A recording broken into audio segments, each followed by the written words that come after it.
இப்பொழுது அல்ஹாஜ் எஸ்.ஏ.இஸட் மஹதும் பாரி அவர்கள் வழங்கிய சிறப்பு.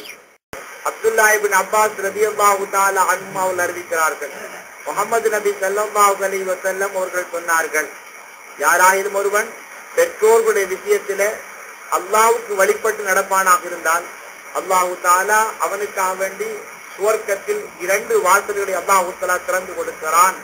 அந்த பெற்றோர்கள் 20 அல்லது ஒருவரோ அவங்களுக்கு வழிபடுற விஷயத்தில் அல்லாஹ்வுக்கு வழிபட்டு நடந்தவனுக்கு அல்லாஹு தஆலா சுவர்க்கத்தில் 2 வாசல்களை திறந்து கொடுக்கிறான்.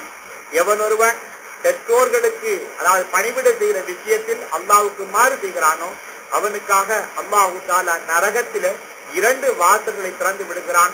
அவன் நரகம் செல்கிறான். பெற்றோர்கள் 20 இருந்தாலும் சரி ஒருவராக இருந்தாலும் சரி அவங்களுக்கு மாறு செய்யும் பொழுது அவங்க நரகத்துடைய வாசலால் நரகம் செல்கிறார் என்பதை ரசூலுல்லாஹி ஸல்லல்லாஹு அலைஹி வஸல்லம் அவர்கள் சொல்லியிருக்கிறார்கள். இந்த ஹதீஸை நாங்கள் விளக்கமாக எடுத்துக்கொண்டால் பெற்றோர்களுக்கு பணிவிடை செய்கிற விஷயத்தில் அல்லாஹ்வுக்கு வழிபடுதல் அப்படின்னு அர்த்தம் என்ன தெரியுமா?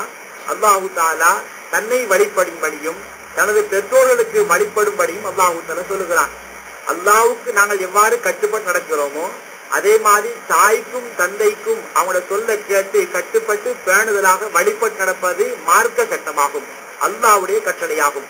பெற்றோர்களுக்கு பணிவிடை செய்கிற விஷயத்திலே பெற்றோர்களுக்கு வழிபடுற விஷயத்தில் நீங்கள் அல்லாஹ்வுக்கு வழிபட்டவர்களாக வாழ்ந்தால் அல்லாஹு தஆலா உங்களை கௌரவிக்கிற முறை என்ன தெரியுமா? அவன் சுவர்க்கத்தில் 2 வாசலை திறந்து அல்லாஹு தஆலா உங்களை சுவர்க்கத்துக்கு நுழைய வைக்கிறான். அப்படின்னா பெற்றோர்களுக்கு நாங்கள் பணிந்து வாழ வேண்டும், பெற்றோர்களுக்கு நன்றி உள்ள பிள்ளைகளாக வாழ வேண்டும். ரசூலுல்லாஹி ஸல்லல்லாஹு அலைஹி வஸல்லம் அவர்கள் சொன்னார்கள், மனிதர்கள் செய்கிற எல்லா பாவங்களும் மௌத்துக்கு பின்னால் தான் அதற்குண்டான தண்டனைகள் கொடுக்கப்படுகிறது. ஆனால் உலகத்திலே மனிதன் செய்கிற தவறுக்காக வேண்டி உலகத்திலே தண்டிக்கப்படக்கூடிய ஒரு தவறு இருக்கிறது, அதுதான் பெற்றோருக்கு மாறு செய்வதாகும். எவனொருவன் பெற்றோர்களுக்கு மாறு செய்கிறானோ பெற்றோர்களுடைய மனத்தை துன்புறுத்துகிறானோ அவன் உலகத்தில் வாழும் பொழுது அந்த குற்றத்துக்குண்டான தண்டனையை அனுபவிப்பான் என ரசூலுல்லாஹி ஸல்லல்லாஹு அலைஹி வஸல்லம் அவர்கள் சொல்லி தந்திருக்கிறார்கள். அல்லாஹ்வுக்கு வழிபடுவது போலவே அல்லாஹ்வுக்கு நன்றி செலுத்துவது போலவே பெற்றோர்களுக்கும் நன்றி செலுத்துவது எங்கள் மீது தலையாய கடமையாகும். உலகத்தில் நாங்கள் செய்ய வேண்டிய கடமைகள் பல உண்டு. அதிலே அல்லாஹ்வுடைய கடமை நிறைவேற்றுவது போலவே பெற்றோர்களுக்கு பணிவிடை செய்வது மார்க்கத்தின் முக்கியமான ஒரு கடமையாகும். அல்லாஹ்வுடைய பொருத்தம் எங்களுக்கு கிடைக்க வேண்டுமாக இருந்தால் பெற்றோருடைய பொருத்தம் எங்களுக்கு அவசியமானது.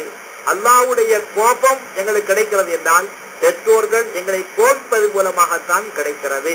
அதன்படியினால் பெற்றோருடைய சொல்படி கேட்டு வாழ்வது ரொம்ப அவசியமானது. பெற்றோர்களாக உள்ளவர்கள் எங்களுக்கு பல வகையிலே உதவியாக இருந்திருக்கிறார்கள். நாம் உலகத்துக்கு வருவதற்கு அந்த பெற்றோர்கள் காரணமாக இருந்திருக்கிறார்கள்.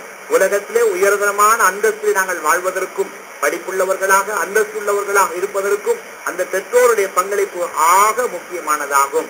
அந்த பெற்றோர்கள் விஷயத்தில் ரசூலுல்லாஹி ஸல்லல்லாஹு அலைஹி வஸல்லம் அவர்கள் சொல்லும் பொழுது எங்களுக்கு சொல்லி தந்திருக்கிறார்கள், தாயும் தந்தையும் உலகத்தில் ஹயாத்தோடு இருக்கும் பொழுது நாங்கள் அவங்களுக்கு பணிவிடை செய்கிறோம், கடமை செய்கிறோம்.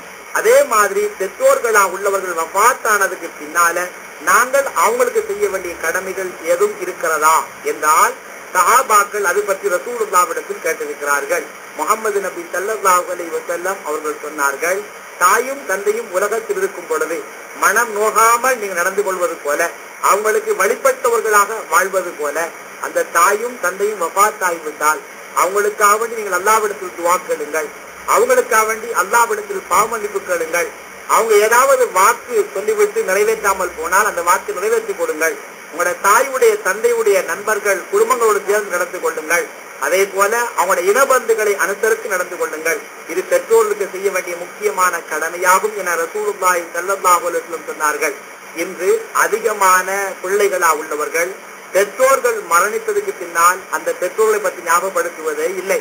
அல்லாஹ் தஆலா குர்ஆன் மூலமா எங்களுக்கு சொல்லி தந்திருக்கிறான், உங்களோட தாயும் தந்தைக்கும் நீங்க துஆ செய்யும் பொழுது ரப்பிர்ஹம்ஹுமா கமா ரப்பயானி ஸகீரா, நாங்கள் சின்னவங்களாக இருந்த பொழுது எங்களுக்கு அவங்க 2 பேரும் இரக்கம் காட்டி வளர்த்தது போல ரப்பே அந்த தாயினுடைய விஷயத்தில் கருணை காட்டுவாயாக என நாம் கையேந்தி துஆ செய்வோமாக இருந்தால் அல்லாஹு தஆலா பிள்ளைகளுடைய துஆவுடைய பரக்கத்துகளை கொண்டு அந்த பெற்றோர்களுக்கு கிருபை செய்கிறான், ரஹ்மத்து செய்கிறான். அது மட்டுமல்ல, பெற்றோர்களுக்கு பணிவிடை செய்வதன் மூலமாக அல்லாஹ் உங்களுக்கு சுவர்க்கம் தருவதாக வாக்களித்திருக்கிறான். பெற்றோருக்கு மாறு செய்வதன் மூலமாக அல்லாஹ் தஆலா உங்களுக்கு நரகம் தருவதாகவும் எச்சரிக்கை செய்திருக்கிறான். எனவே நாம் நிறைவேற்றக்கூடிய அன்றாட கடமைகளில் பெற்றோர்களை கௌரவிப்பது, கண்ணியப்படுத்துவது, அவங்களோட கட்டளைக்கு வழிபட்டு பக்குவமாக நடந்து கொள்வது பிள்ளைகளுடைய தலையாய கடமையாகும். பெற்றோர்கள் மரணித்ததற்கு பின்னால் அவங்களுக்காக நாங்கள் விசேஷமாக துவா செய்வதும், அவங்களோட ஹக்கில் சதக்கத்தும் ஜாரியா போன்றவர்களை அனுப்பி வைப்பதும் தலையாய பொறுப்பான கடமையாகும். அந்த கடமைகளை உணர்ந்து பிள்ளைகளாக உள்ள நாங்கள் அனைவரும் பெற்றோர்களுக்கு நன்றி உள்ள பிள்ளைகளாக வாழ ரப்புல் ஆலமீன் அல்லாஹ் அனைவருக்கும் கிருபை செய்வானாக. வஸ்ஸலாமு அலைக்கும் வரஹ்மத்துல்லாஹி வபரகாத்துஹு. மௌலவி அல்ஹாஜ் எஸ்.ஏ.இஸட் மஹதூம் பாரி அவர்கள் வழங்கிய சிறப்பு